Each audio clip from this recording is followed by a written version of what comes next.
கிறிஸ்து இயேசுவில் அன்பிற்கினிய சகோதரர்களே, சகோதரிகளே, ஒரு கடவுள் கொள்கை கொண்ட 3 சமயங்கள் உண்டு.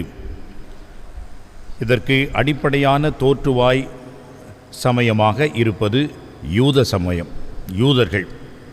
அதற்கு அடுத்த நிலையிலே வருகின்றவர்கள்தான் இஸ்லாமியர்களும் கிறிஸ்துவர்களும். இந்த 3 சமயமும் ஒரு கடவுள் கொள்கை கொண்ட சமயங்களாக இருக்கிறது.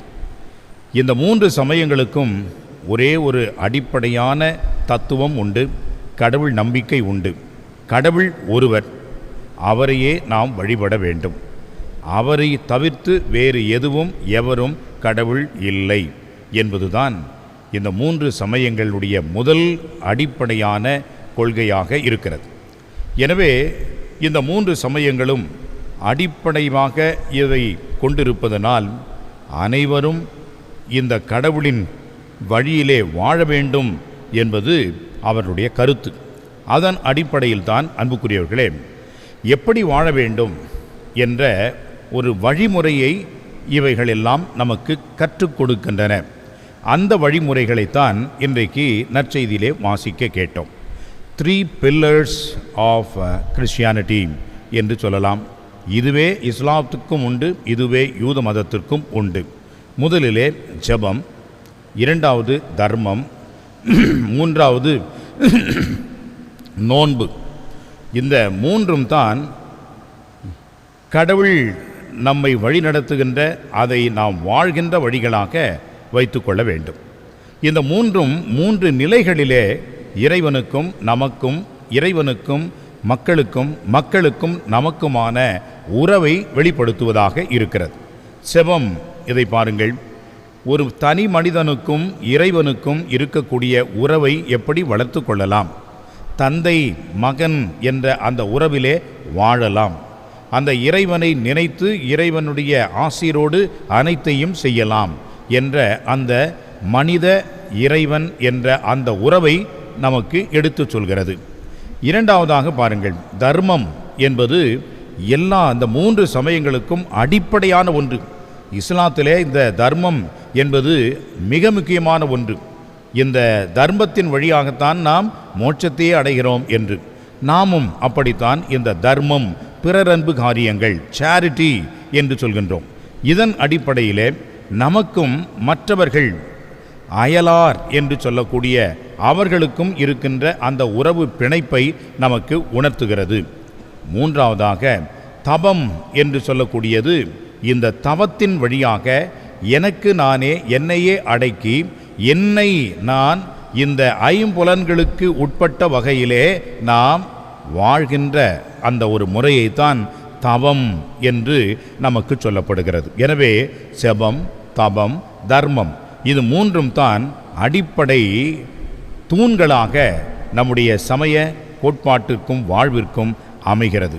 ஆனால் அன்புக்குரியவர்களே, இது எவ்வளவு முக்கியமோ அவ்வளவும் அது வீணாக மக்கள் அதை பயன்படுத்தி கொண்டிருந்தார்கள். தங்களையே அவர்கள் முன்னிறுத்தி மற்றவர்கள் மத்தியிலே நற்பெயரை பெற வேண்டும் என்று நினைத்தார்கள். எதற்காக இதெல்லாம் என்று சொன்னால், இறை மனித உறவையும் மனித மனித உறவையும் தன்னையே அவன் கட்டுப்படுத்தி சோதனைகளை வெல்கின்ற அந்த தன் மனித வலிமையையும் பெற வேண்டும் என்பதற்காகத்தானே ஒழிய. ஆனால் இதை எப்படி அவர்கள் பயன்படுத்தினார்கள்? பெரியவர்கள், சதுசேயர்கள், பரிசேயர்கள், மறைநூல் அறிஞர்கள், குருக்கள், இவர்களெல்லாம் தங்களையே பெரியவர்களாக நினைத்து கொண்டு தாங்கள் தான் இந்த மாதிரியான இந்த சமய ஒழுக்கத்திலே சிறந்தவர்களாக முன்னிலைப்படுத்தி கொண்டு வாழ்ந்தார்கள்.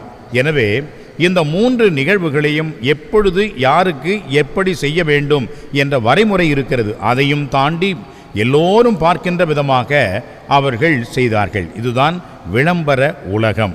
இன்றைக்கு நாம் இருக்கின்ற உலகம் சோஷியல் மீடியா வேர்ல்டு. எதை செய்தாலும் உடனடியாக அதை நாம் செல்போனிலே போட்டு விடுகின்றோம், அடுத்தவர்கள் பார்க்க வேண்டும் என்று நினைக்கின்றோம். குருக்களும் கூட இன்றைக்கு சின்ன சின்ன இடங்களில் இருக்கக்கூடிய அந்த ஆலயங்களிலும் வழிபாட்டு நிகழ்வுகளையும் உடனடியாக அதை மக்கள் பார்க்க வேண்டும், மற்றவர்களும் அதை பார்த்து பாராட்ட வேண்டும் என்று உடனடியாக அதை சோஷியல் மீடியா சமூக ஊடகங்களிலே போட்டு விடுகின்றார்கள். நல்லது கெட்டது, இன்றைக்கு பிரைவசி என்ற அந்த ஒரு வார்த்தைக்கே இடம் கிடையாது. எங்கே யார் எதை செய்கிறான் அப்படின்னு இதையே தான் ஒரு சில பேர் கருத்தாக இருந்து இதையெல்லாம் இன்றைக்கு பயன்படுத்தி சீரழிக்கின்றார்கள், சமுதாயத்தை வீணடிக்கின்றார்கள். இப்படியாக வாழ்கின்ற ஒரு கொலைகாதவான ஒரு சமூகத்திலே நாம் இருக்கின்றோம். அன்புக்குரியவர்களே, இந்த வேளையிலே இந்த மூன்றையும் நாம் நினைத்து பார்க்க வேண்டும். நாம் செய்கின்ற நல்ல காரியங்களை எல்லாம் கண்டிப்பாக இறைவனுக்காகத்தான் அதை செய்கிறோம். அன்னை தெரேசா சொன்னார்கள், நீங்கள் எவ்வளவு கோடியாக கொட்டி கொடுத்தாலும் நான் இதை செய்ய மாட்டேன், ஆனால் இந்த மனிதனிலே துன்புறுகின்ற இயேசுவை பார்க்கின்றேன், நான் செய்யாமல் இருக்க முடியுமா என்று சொல்லிதான் அவர்கள் செய்தார்கள்.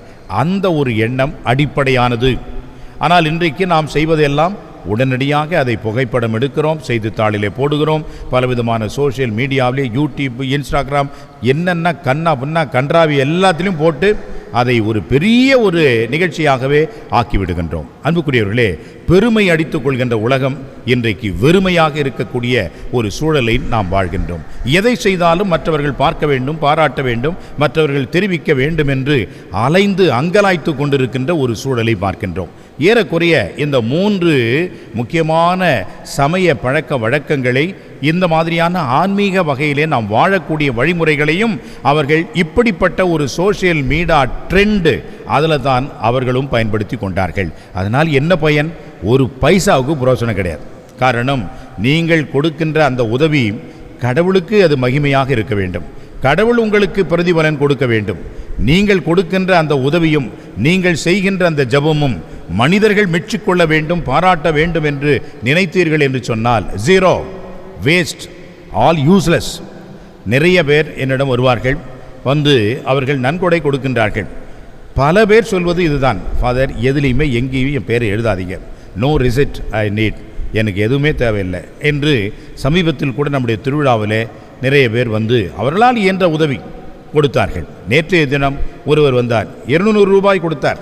200 ரூபாய் எதற்கு என்று சொன்னால், பிள்ளைகள் படிக்க வைப்பதற்கு உதவி செய்வதாக சொன்னீர்களே, அதை வைத்துக்கொள்ளீர்கள் என்று சொன்னார்.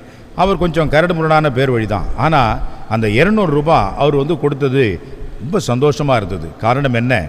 அவர் நினைத்திருந்தால் ஒரு 10,000 கொண்டு வந்து, ஒரு 10 பேரை கொண்டு வந்து எனக்கு ரிசிப்ட் வேணும், என் பேரை சொல்லணும் அப்படின்னு சொல்லியிருக்கலாம். அவருக்கு கிடைத்தது அதுதான். அந்த 200 ரூபாயை என்னிடம் வந்து கொடுத்து விட்டு பிள்ளைகளுக்காக பயன்படுத்தி கொள்ளுங்கள் என்று சொல்கின்ற பொழுது, அதுதான் உண்மையிலேயே அன்புக்குரியவர்களே, அவருடைய பெயரை சொல்ல மாட்டேன், அது எந்த குழந்தைக்கு எந்த பென்சில் எந்த பேனா வாங்கிறதுக்கு போகுது தெரியாது. ஆனால் நிச்சயமாக அது யாராவது ஒருவருக்கு பயன்படும் என்று நினைத்து கொடுக்கின்றார்களே, அதுதான் உண்மையானது.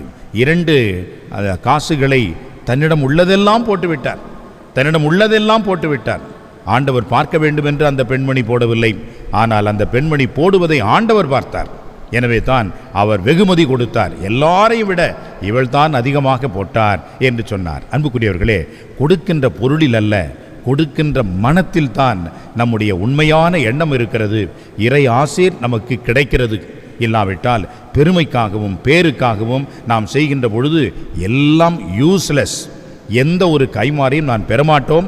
நிச்சயமாக நாளை தினம் நாம் இறந்து விண்ணகம் செல்கின்றோம் என்று நினைத்து கொண்டு போனால் ஒன்றையும் அங்கே எழுதி வைத்திருக்க மாட்டார்கள். காரணம், நீ செய்ததெல்லாம் யாருக்காக? இறைவனுக்காக அல்லவே, மனிதருக்காகத்தானே செய்தாய், நீ அங்கே போ, திருப்பி போ என்று அனுப்பி விடுவார்கள். அன்புக்குரியவர்களே, அத்தகைய ஒரு பரந்த மனம், தாராள உள்ளம், நல்ல எண்ணம், இறைவனுக்காக எதையும் செய்யக்கூடிய அந்த மனம் நமக்கு வேண்டும்.